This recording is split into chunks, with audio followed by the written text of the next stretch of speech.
Kardeş bu yoldan niye hareket edirsin? Ben icazə verirəm o. Kim verir? Kim verir sizə icazəni? Bakın görürsünüz avtomobilin nömrəsi 90 074. Bakın vətəndaşlar da narazıdır burada. Ha, belə şey olmaz axı.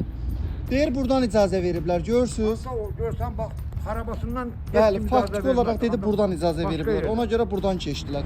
Baxın, maşın budur, nömrələri budur, ərazi budur. Qardaş, buradan niyə hərəkət edirsin?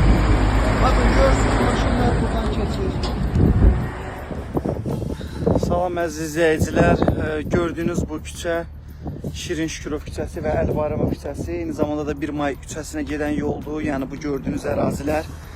Və evlər görürsünüz ki, çox yaxındadır evlər asfaltla. Qeyd edək ki, son bir 5 gün ərzində yük avtomobillərinin intensiv hərəkət istiqamətinə çevrilib bu ərazi. Nədən qaynaqlanır bunu da bilib. Yəni ki, çox saylı şikayətlər var ki, bununla bağlı evimiz, bəli, evləriniz, bax elə sakinlərdən də biri buradadır.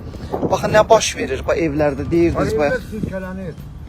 Hətta stolun üstündə stəkan-nəlbəki tərpənir. Evin divarına çat düşə bilər ondan sonra. Hep titrəyir, adamı vahimə basır. Yük maşınları, bu ağırlığında yük maşınları bu yolla bu integrə gəlib gedir. Olmaz, bunlar özlərinin yoludur da. Yollarını güya bilmirlər. Geçsinlər rahat öz yollarından döngə edəsinlər, gəlsinlər məqsədləri haradır, ora gedir. Bunun səbəbi də mən, təbii ki, mən bunun səbəbi də bilirsiniz də, yəni yol əgər normal olsa bu avtomobillərin buradan keçməsi heç bir halda problem yaratmazdı. Amma hazırda yolun belə deyək Azərsu tərəfindən işlər gedib, çəkdikləri yol çöküb. Görürsünüz ki, çəkdikləri yol ya tramplin kimi vurublar ya da çöküb. Bu səbəbdən də avtomobillər həmən çuxura düşən kimi vətəndaşların evləri sirkələnir. Yəni bunun günahkarı birinci bu yol məsələsi ilə bağlı məşğul olan şəxslər olub. İkinci məsələ isə bu aradan qaldırılmadığı təqdirdə bu avtomobillər gəlib buradan keçəcəyi halda da vətəndaşların evlərinə də ciddi ziyan dəyib. Hətta bir neçə vətəndaşın da evlərdə çatılar əmələ gəlib. Adam elə gəlir ki, ev uça bilər. Ev uça bilər bu dəqiqə. Yəni biz də təbii ki, aidiyyatı qurumlara səslənirik. Yüngül maşınlar ancaq hərəkət edə bilər. Bu küçə ondan söylüyor ki, ağır yük maşınları. Təxmini bunların tonla... 80 tondur. Bəli, yol da dağılır eyni zamanda. O günlərdə saydım bir gün ərzində 38 dənəsi ağır maşın keçdi, hələ bir tərəfdən. Onların başqa yolu da var, alternativ yolu var, rahat. Bunlar niyə oradan geçmirlər? Maraqlıdır. Bunlar bura biraz qısadır, qısa. Yol qısa da ola bilsin, aha. Zamanında nəzər alsınlar, burada insanlar yaşayır. Biri mən özüm vətəndaş, evim sirkələnir. Yəni bununla bağlı da müraciətlər eləmişəm.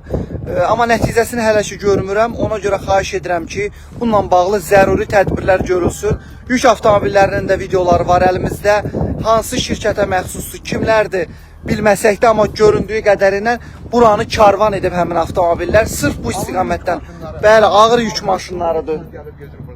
İndi sakitlik gündəlik insanlar həyatını yaşayır. Bu vahimə ilə yaşamalıdır. Geçdikdə ağır yük maşınları bir dənə dör, iki dənə dör. Bir gün ərzində 5 gün 6 gün ki bu davam edir. Bir gün ərzində 38 dənə maşın var. Özə gedirlər, yükü aparırlar. Qaydanda da böyük sürətlə. Böyük sürətlə keçirlər. Mən yenə deyirəm, bu asta sürətlə keçsələr, bu tramplin yolların bu vəziyyətdə olması baş verməsəydi, əgər yol bu halda olmasaydı sərbəst keçə bilərdilər, heç bir problem olmazdı. Amma hazırki vəziyyətdə çox böyük problemlər yaradır. Elə biri də mən özüm evimin artıq içində zəlzələ effekti görürəm hər gün. Xahiş edirəm aidiyyatı qurumlardan zəruri tədbirlər görsünlər.